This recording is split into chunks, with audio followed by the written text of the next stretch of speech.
closest advisor, second in rank only to the queen, and she carried herself as if her belted indigo shift were battle armor. "Take it easy, Pixis," Tech murmured to Diana as she passed. "Wouldn't want to see you crack." Diana heard Thera snort again, but she refused to flinch at the nickname. "You won't be smirking when I'm on the victor's podium," she promised.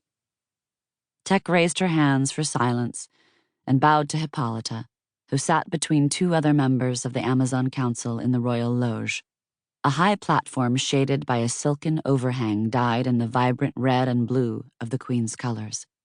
Diana knew that was where her mother wanted her right now, seated beside her, waiting for the start of the games instead of competing.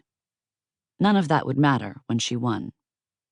Hippolyta dipped her chin the barest amount, elegant in her white tunic and riding trousers, a simple circlet resting against her forehead. She looked relaxed, at her ease, as if she might decide to leap down and join the competition at any time, but still every inch the queen.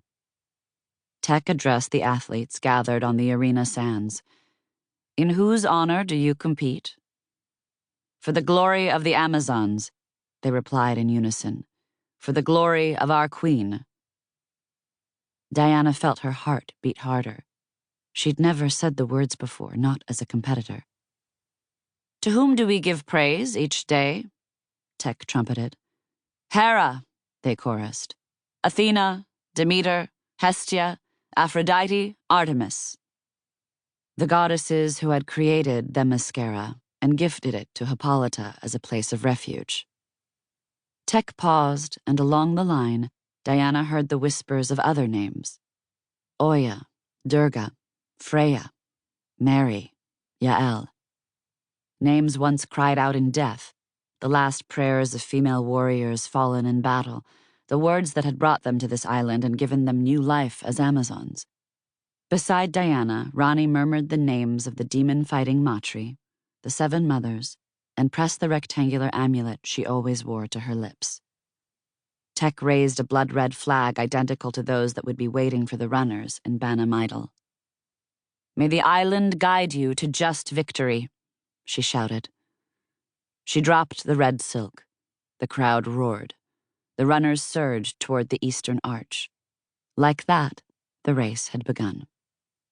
Diana and Maeve had anticipated a bottleneck, but Diana still felt a pang of frustration as runners clogged the stone throat of the tunnel, a tangle of white tunics and muscled limbs, footsteps echoing off the stone, all of them trying to get clear of the arena at once.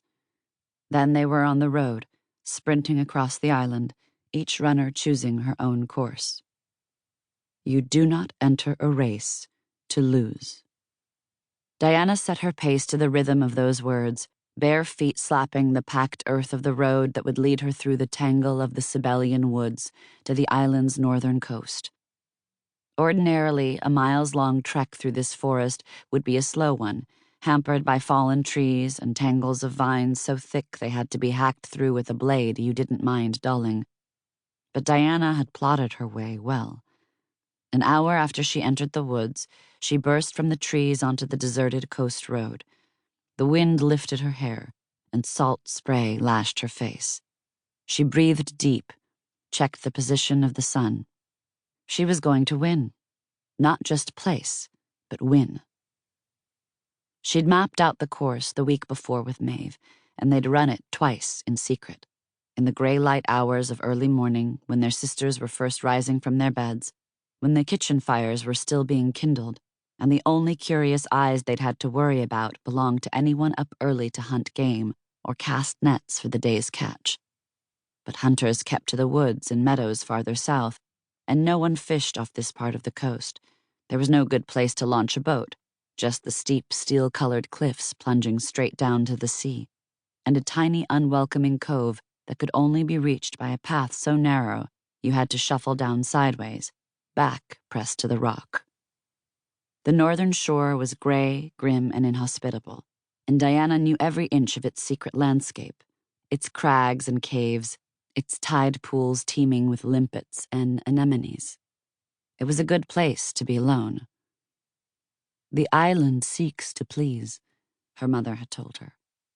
It was why them